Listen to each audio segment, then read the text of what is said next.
Vamos agora a Brasília, porque o plenário do Supremo Tribunal Federal formou maioria para manter o foro especial de políticos após a saída do cargo público. Com isso, processos de crimes cometidos no cargo ou em razão dele continuam a tramitar no Supremo. Quem tem mais detalhes da decisão é o repórter Glauco de Queiroz. Glauco, boa tarde, bem-vindo.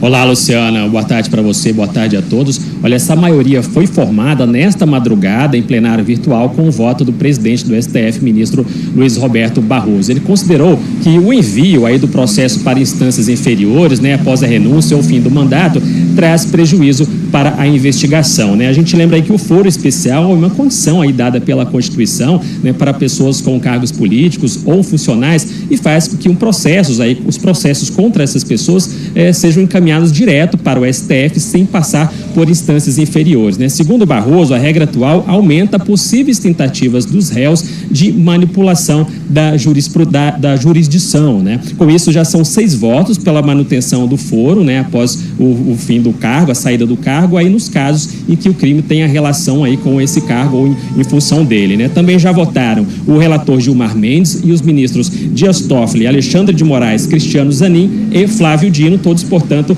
votaram com o relator, No entanto, o julgamento foi suspenso, após o voto de Barroso, porque o ministro André Mendonça pediu vista. Ainda assim, os demais ministros podem votar no plenário virtual até o dia 19 de abril. Luciana. Muito obrigada. É preciso que tenhamos clareza sobre o que se passa diante dos nossos olhos. O horizonte democrático desenhado pela Constituição de 1988 foi objeto de ardilosa trama que pretendia subjugar os poderes instituídos contra a vontade manifestada nas urnas nas últimas eleições.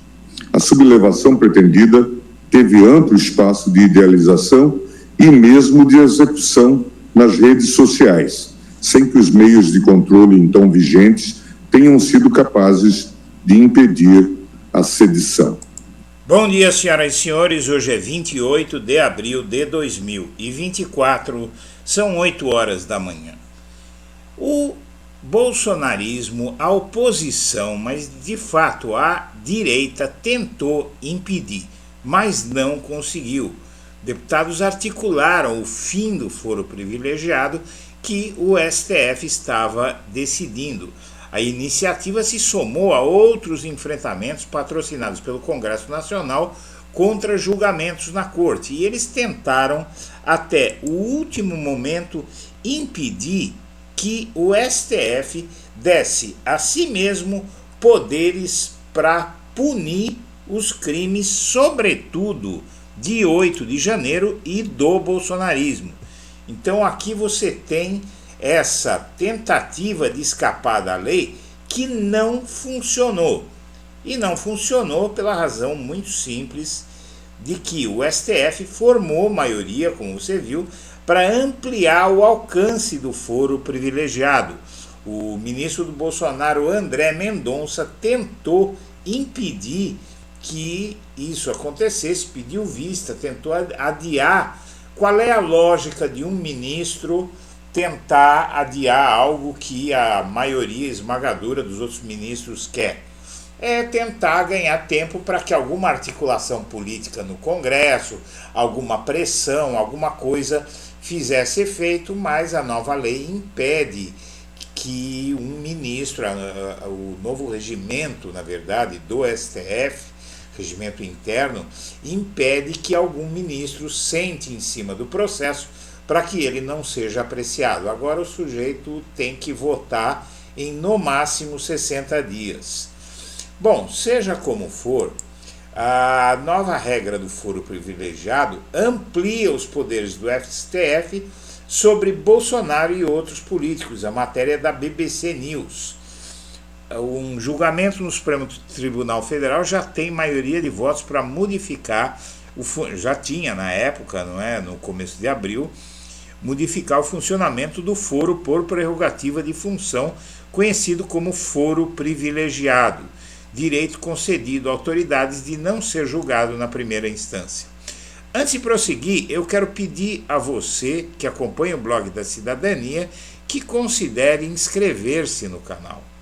Se você o fizer, se você achar que o nosso trabalho vale a pena, inscreva-se e passe a receber nossas atualizações, mesmo que a maioria das coisas possa não te interessar, alguma coisa sempre vai acabar te interessando e é mais fácil, se você estiver inscrito, de não perder lances que fazem você estar aqui assistindo a nossa programação. Bom, vamos em frente. Com a mudança do foro privilegiado para políticos que deixam o mandato, políticos investigados por supostos crimes cometidos durante esse mandato e relacionados ao exercício do cargo terão que ser julgados especificamente no STF, e isso assustou muitos políticos e principalmente o Bolsonaro.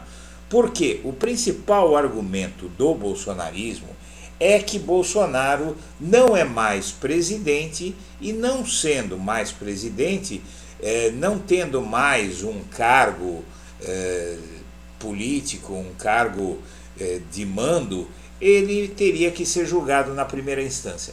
Na primeira instância, o que acontece? Ele teria que começar a ser julgado lá no Rio de Janeiro, onde ele conseguiu atrasar o julgamento da Marielle por mais de 5 anos, onde ele manda, onde os seus filhos, por exemplo, o Flávio Bolsonaro, que fez rachadinha ali na cara de todo mundo sabe que ele fez rachadinha, e foi tudo engavetado lá no Rio de Janeiro.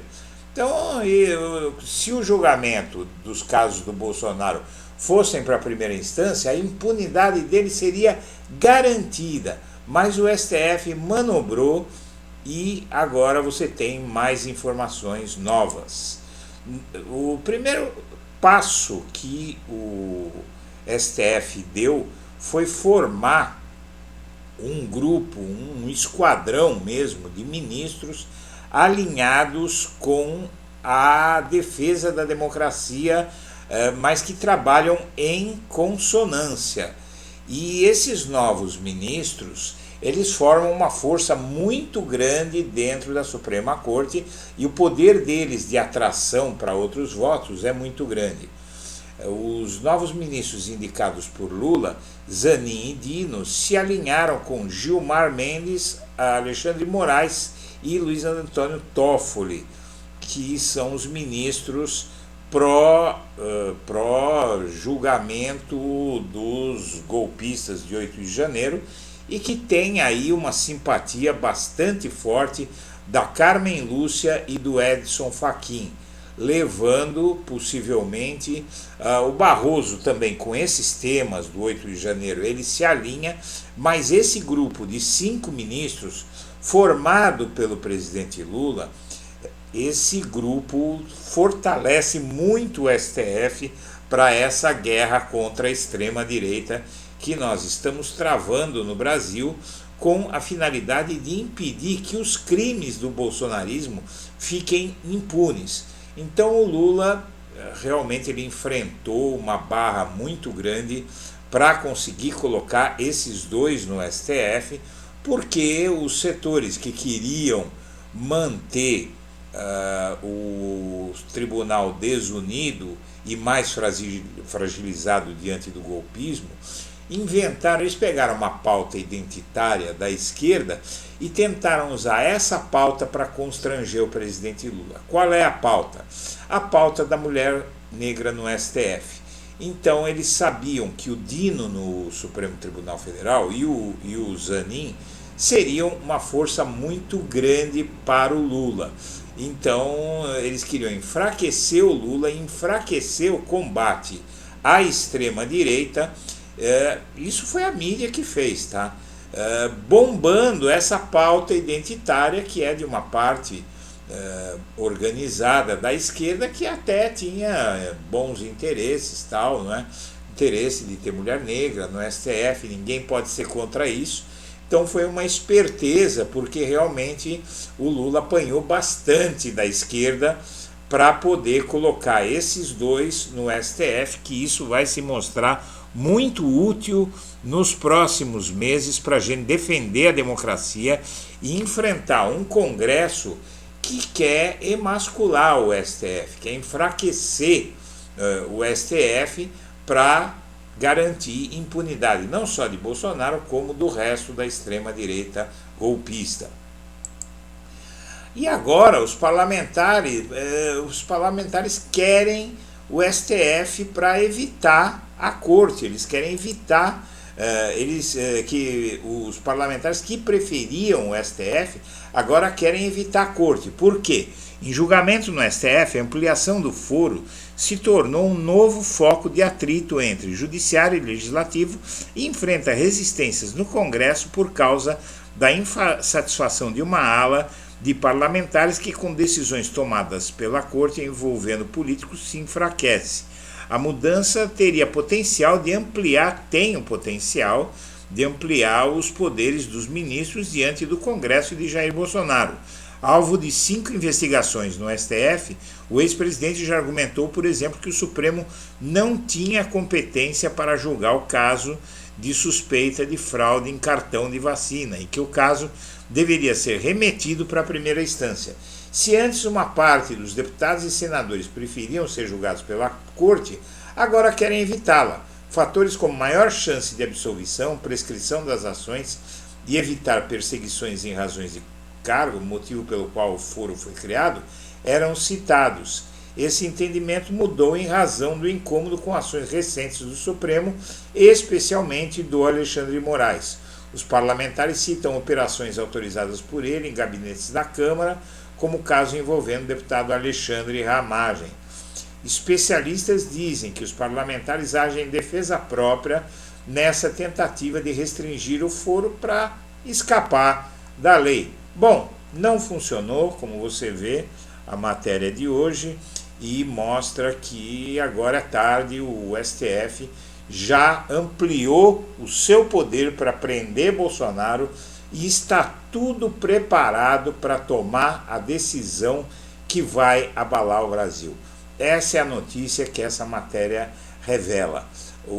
A prisão do Bolsonaro se torna tanto mais inviável de ser proibida, de ser combatida, de ser eliminada, com essa nova configuração que dá ao STF poder não só para prender o Bolsonaro e outros bolsonaristas, como para enfrentar uma tentativa de golpe parlamentar à la Dilma contra o Lula. Mas isso é outra história. Bom, o foro privilegiado ampliado pode afetar o Bolsonaro e Brazão, mas não afeta a Flávio.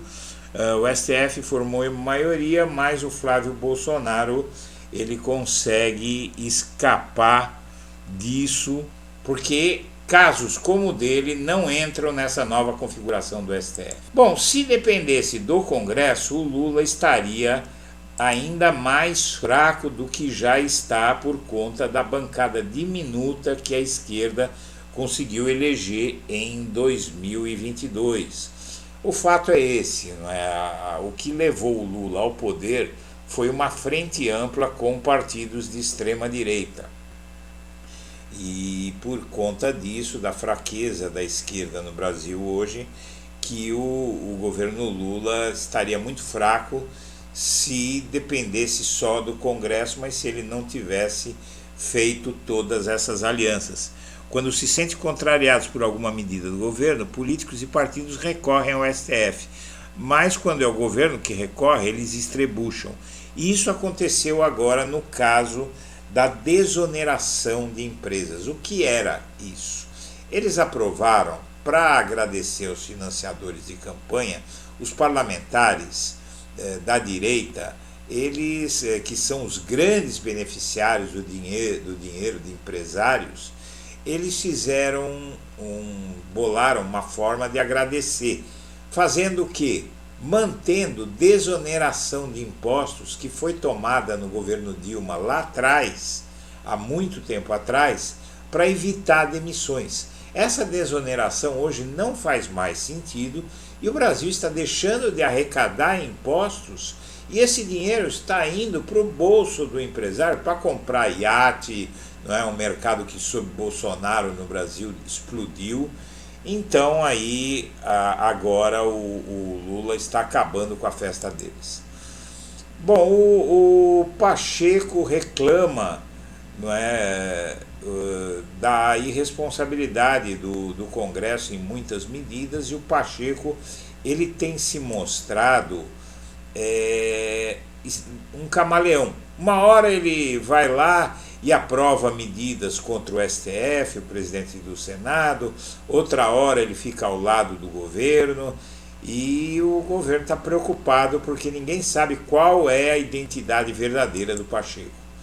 Ministro responsável pelo Bolsa Família defende gestos para atrair eleitores de Bolsonaro e diz que nos primeiros governos do PT, o que aconteceu foi que havia uma popularidade muito maior e a área digital não era tão importante.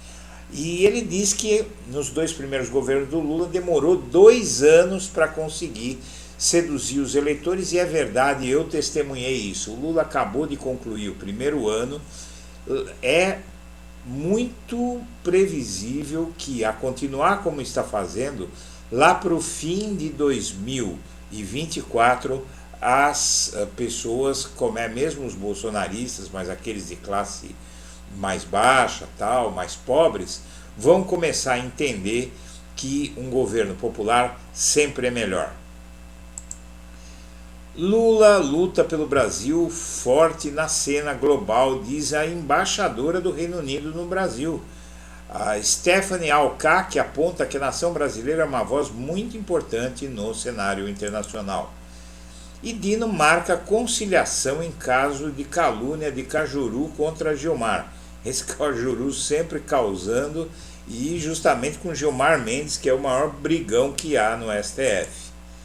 Por fim, pré-candidatos fazem esquetes em vídeo e transformam a campanha em show de encenações, e o Boulos está usando essa tática aí, usando tática do TikTok e tal, para tentar realmente chegar lá, porque a população das cidades não está interessada na eleição.